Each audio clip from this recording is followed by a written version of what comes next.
Welcome viewers and friends. Here I am with a new topic in the video today, and today we are going to discuss about eating for your doshas in Ayurveda. It's basically an educational and informative topic, so stay tuned till the end if you want to get the full information.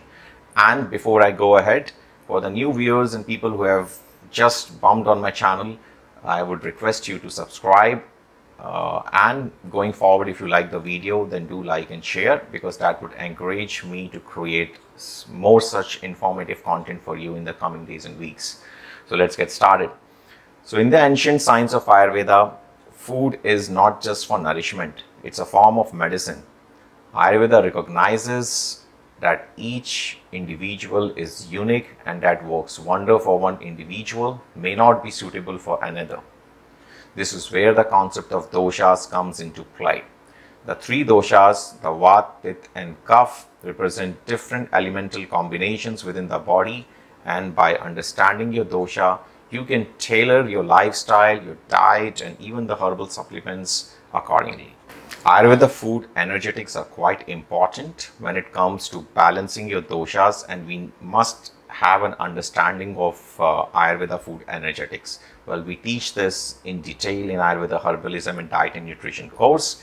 If you are curious and interested to learn more about Ayurveda food energetics and much more, then I would encourage you to join our Ayurveda Diet and Nutrition course, also Herbalism. Well, Ayurveda, the ancient science of life, recognizes that the food we consume holds not only nutritional value but also energetic properties that can profoundly affect our well-being. At the core of Ayurvedic nutrition and the doshas, Vata, Pitta and Kapha is central, and it's very important to understand how food influences these energies and basically becomes key in maintaining balance and health. Well, Vata pacifying diet. Energetic qualities of Vata is characterized by cold, dry, light and mobile qualities. Vata is characterized by air and ether elements. To pacify Vata, opt for warm, nourishing foods like soups, stews and cooked grains. Incorporating grounding spices such as ginger, cumin, coriander and cinnamon would also go a long way in pacifying and balancing Vata. Enjoy foods that are naturally sweet and sour like root vegetables and citrus fruits. Favor dairy, nuts and seeds for healthy fats. Minimize raw, cold and processed foods, as they can increase the Vata imbalances and aggravation. When it comes to energetic qualities of Pitta, Pitta basically is full of qualities of heat, sharpness and intensity. Pitta also holds the water and fire elements inherently within itself. To balance Pitta, choose food which are cooling, such as cucumber, melons and leafy greens. Utilize calming spices like coriander, cardamom and fennel. Opt for sweet, bitter and astringent taste found in grains, legumes and most vegetables. Embrace dairy and ghee in moderation to soothe excess heat in the body, but mind you well, the dairy should be pure and organic and not commercial and pasteurized. Reduce spicy, fried and overly salty foods, as they can aggravate Pitta. Well, when it comes to Kapha pacifying diet, the energetic qualities of Kapha exudes heaviness, coldness and dampness.